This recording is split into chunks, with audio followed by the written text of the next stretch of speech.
भाई यूँ है हिंदू लॉ का पेपर जो कि हम दे का हूँ मैं हिंदू। आप ये मज़ेदार कैसे और इसमें ऐसी क्या क्या चीज़ें हैं जो आपको बहुत ज़्यादा रोमांचित करने वाली हैं। इसमें सबसे पहला क्वेश्चन ही भाई आपके माइंड को घुमाने वाला क्वेश्चन है जो आप तो भाई सुबह सुबह पहुँच गए भगवान के दरबार में और भगवान से कह दी भाई मेरा जो हिंदू लॉ का पेपर है बहुत ही ज़्यादा अच्छा जानती है। पर भाई भगवान भी जो हैं कभी कभी सुन लेते कभी कभी नहीं भी सुनते। तो भाई इसके लिए भाई मैंने फिर सूरज देवता के पास जाने का प्रयास किया और उन्हें ब्लैकमेल करने की कोशिश करी कि भाई सूर्य देव जी आप हमारे पेपर को अच्छा करना, मैं आपको अर्घ दे रहा हूँ। वैसे रोज़ तो देता ना हूँ पर आज दे दिया क्योंकि भगवान अच्छा कर देगा हमारे पेपर। जिसके बाद अर्घ देने के बाद कहीं ना कहीं मेरी प्रिपरेशन रहेगी क्योंकि रात भाई मैं सो गया जाके और मैंने कुछ भी ना पढ़ा। जिसके बाद हमने अपनी प्रिपरेशन शुरू कर दी और मेरा पेपर देखने के बाद मेरा दिमाग खराब हो कि इतना सारा पढ़ना है और भी 1 घंटा बचा। जिसके बाद मैंने लास्ट ऑप्शन मेरे दूर यही बचा और मैंने यही लास्ट ऑप्शन चुन लिया। जिसके बाद कहीं ना कहीं जो आया मन में और जो माइंड में आया सब लेके भाई मैं चल दिया अपने पेपर देने जा रहा है। भाई बहुत ही ज़्यादा डर लग रहा है अंदर से। अनु भी हो रही कि भाई मैडम अच्छी आएगी ना आएगी, मज़ा आके खैर। जिसके बाद कहीं ना कहीं भाई मैं पेपर देने पहुंच गया।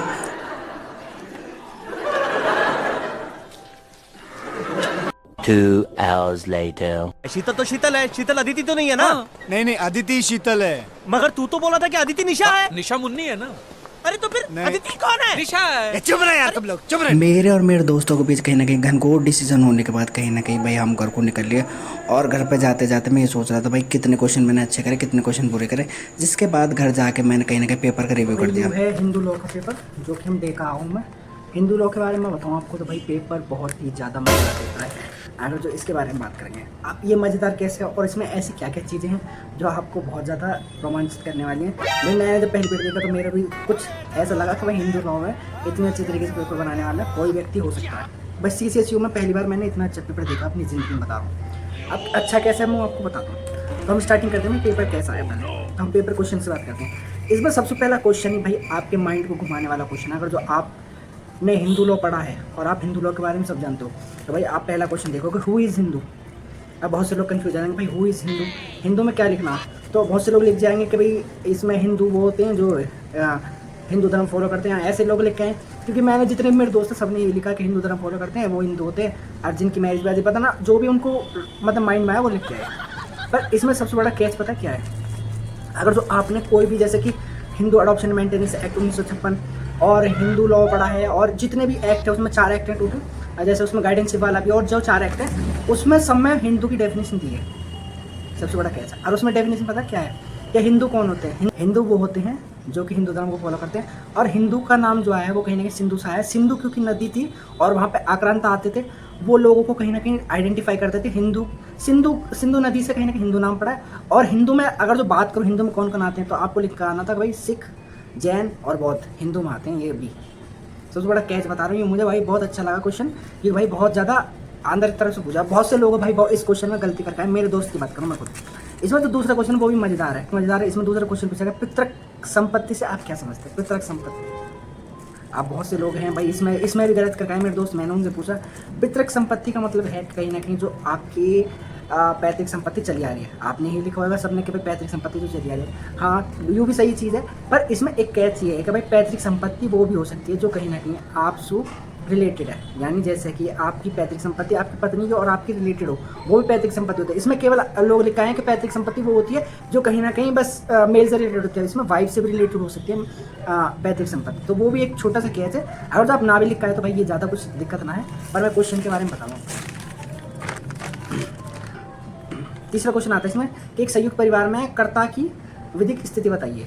कर्ता की विधिक स्थिति यानी इसमें लीडर के बारे में बताना कि लीडर कौन होता है। तो वही पूछा गया यार इसमें कितनी खूबसूरत तरीके से पूछा गया। ये क्वेश्चन मैंने बहुत जगह रिपीट देखा कि पिछले बार भी ये रिपीट हुआ था क्वेश्चन। चौथा इसमें ज्यूडिस सेपरेशन जो कि आपने ज्यूडिस सेपरेशन पढ़ा होगा। अगर जो आपने सेक्शन 13 पढ़ा होगा हिंदू लॉ में जो मैंने वीडियो में ऑलरेडी कंप्लीट कराया अगर जो आपने वो पढ़ा था भाई इसमें बहुत अच्छे से बता सकते थे आप। हु इज़ डिफेमो गार्डियन यानी वास्तु संरक्षक कौन होता। तो वास्तु संरक्षक आपने गाइडेंशिप एक्ट पढ़ा होगा तो उसमें जो चौथा गाइडियन था जो सेक्शन 11 में बताया गया था वो कहीं ना कहीं डिफेमो गार्डियनशिप वो गार्डियनशिप जो कि अपना आप बन जावे जिन्हें बनाने की जरूरत नहीं पड़ती वो खुद ही गार्डियन बन जावे और इनको कुछ मतलब पावर्स भी ना होती है। कुछ उनकी जो प्रॉपर्टी है उनको बेच भी नहीं सकते उन पर कब्जा भी नहीं कर सकते और ना ही उनको भाई चलाने का अधिकार होता है। तो ये गार्डियनशिप होता है अगर आपने पढ़ोगा। इसमें भाई अगर तो छठा क्वेश्चन देखो तो हिंदू विवाह अधिनियम के अंतर्गत कौन से विशेष अधिकार हैं जिन पर पत्नी विवाह विच्छेद यानी दायर कर सकती है। विवाह विच्छेद का मतलब होता है डाइवोर्स दायर कर सकते हैं। तो इसमें आपको कारण बताने थे। अब भाई यूँ सबसे ज़्यादा अजीब क्वेश्चन है, क्योंकि इसमें कारण आप कितने ही बता लोगे। यूँ कम से कम आपको 4 पेज के अंदर लिखाना, और इसमें आप कितने कारण दे दोगे। तो इसमें एक केस था कि भाई आप इसके बारे में पहले पूरी डिटेल बेस लिखते और फिर इसके कारण देते, एक करके उनको डिटेल बेस बता देते, तो ये इसमें नंबर अच्छे आते हैं। तो मैंने भी ऐसे किया। 7वां क्वेश्चन है इसमें, what are the natural guardians of a Hindu minority and what is their powers.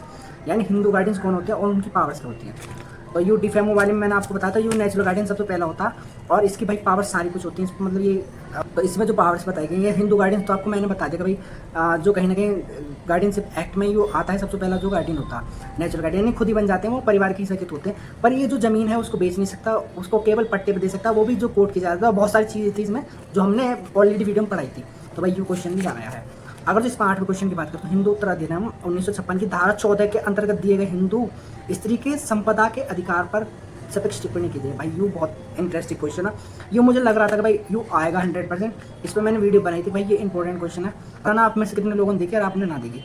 भाई यू स्त्री धन का जो क्वेश्चन है बहुत ही ज़्यादा इंपॉर्टेंट था। स्त्री संपदा और स्त्री धन, अगर जो आप इसके बारे में क्लियरिटी रखते हो तो भाई आपने क्वेश्चन 100% करा होगा, और आपके नंबर बहुत ज़्यादा अच्छे आने वाले हैं इसमें।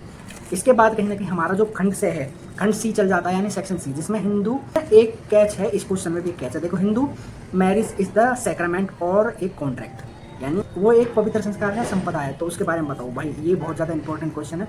अब इसके आगे है explain the essential condition for a valid Hindu marriage. तो भाई इसमें अगर जो आपने भी पढ़ा होगा सेक्रामेंट और कॉन्ट्रैक्ट, तो भाई आप इसके बारे में पता होगा, क्योंकि ये हिंदू मैरिज जो है आज के टाइम पे ये दोनों है, सेक्रामेंट भी और कहीं ना कहीं कॉन्ट्रैक्ट भी है। ये केवल कॉन्ट्रैक्ट नहीं है, क्योंकि इसमें हमारे जो हिंदू धर्म है उसमें 16वें संस्कार में इसको माना जाता है। तो आपने पढ़ा होगा भाई इसके बारे में लिखा है, ये मैंने वीडियो में भी बताया है आपको, जाके आप देख सकते हो। अगला है इसमें व्हाट इज़ द अडॉप्शन, मतलब दत्तक ग्रहण क्या होता है, और what is the requirement of a valid adoption. अगर वैलिड अडॉप्शन की रिक्वायरमेंट क्या होती है, अगर जो आपने इसमें सेक्शन 5 से लेकर 17 तक पढ़ा होगा, तो भाई आप ये गारंटी 100% क्वेश्चन करके आओगे, क्योंकि 17 तक में पूरी कंडीशन इसमें बारे में बताया गया है। तो भाई ये थी 10वां क्वेश्चन। अब है 11वीं की बात। 11वीं की बात करूँ तो 11वां भी थोड़ा कैची क्वेश्चन है। देखो, हिंदू दत्तक एवं भरण पोषण के अंतर्गत पत्नी के भरण पोषण संबंधी उपबंधों की विवेचना की जाए, और वह कब पृथक आवास तथा भरण पोषण का दावा कर सकती है। तो इसमें जो है दत्तक, हिंदू दत्तक एवं भरण पोषण के जो लॉज हैं, यानी अगर जो आप देखोगे 18, 24 और 25, इसके बारे में बात करेंगे। अगर जो आप छोटा होने वाला है, क्योंकि 24, 18 और 25 इसके बारे में आप लिखोगे तो ज़्यादा बड़ा क्वेश्चन होगा। इसे लॉन्ग में देखे बालक की जो है कहीं ना कहीं क्षमता देखे गई है, भाई बालक इसके बारे में जवाब दे सकता है नहीं दे सकता। तो और 12वें में बताया है शून्य एवं शून्यकर्णी विवाह के विच्छेद कीजिए, किन शर्तों के अंतर्गत एवं किन आधारों पर ऐसे विवाह को निरस्त किया जा सकता है। क्या ऐसे विवाह के बच्चे धर्मज होते हैं? धर्मज होते हैं। तो इसमें भाई पूछा गया कि ऐसे विवाह के धर्मज होते हैं। तो इसमें लास्ट में देखो आप बड़ी खूबसूरती से डाल देगा कि they are child of such a marriage legitimate discuss. तो भाई यू आप पे छोड़ देगा कि आप इसके बारे में बता पाओ। तो भाई अगर जो आप मेरी बात मानोगे, अगर जो मैंने इसमें जो आंसर दिया, तो मैंने भाई इसमें बताया कि हाँ वो पूर्ण तरह धर्मज होते हैं, और भाई कहीं ना कहीं होते ही हैं। भाई धर्मज 16 जो हमारे सेक्शन उसमें बताया कि भाई पूर्ण तरह से धर्मज होते हैं, और इनको वो अधिकार मिलते हैं जो नेचुरल बच्चे को मिलते हैं। कहीं ना कहीं चाहे माँ बाप की जो शादी है वो टूट जाए, पर भाई बच्चे तो बच्चे हैं, उनकी क्या गलती उस चीज़ में।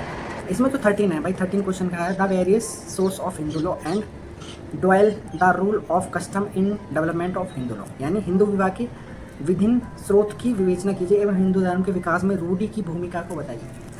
भाई बहुत ही ज़्यादा इंपॉर्टेंट ये क्वेश्चन मुझे ऐसे ज़्यादा ऐसे लग रहा है, क्योंकि इसमें जो है आपसे जो है हिंदू लॉ के बारे में पूछ लिया, तो है ही, स्रोत तो है ही, उसमें डावल थ्योरी का भी थोड़ा थोड़ा रूल डालेगा, जब कस्टम जो हमारे कस्टम वो कैसे चले आ रहे हैं उस बारे में बात करेंगे। तो भाई यूथ थी आज का पेपर, ये भाई बहुत ही ज़्यादा इंटरेस्टिंग रहा। इसमें जो क्वेश्चन है भाई बहुत ज़्यादा घुमा फिरा पूछे, और जिस बच्चे ने भाई हिंदू लॉ पढ़ा है, जिसने अच्छी तरह से पढ़ा है, ना कि जिसने केवल पढ़ा है, जिसने अच्छी तरह से पढ़ा है, भाई कोई इन आंसरों को दे पाएगा, और भाई इसमें भाई बहुत अच्छे स्कोर कर पाएगा। तो भाई ये थी आज की वीडियो, आपको कैसी लगी भाई लाइक कर दो, कमेंट करना, शेयर करना, सब्सक्राइब करना।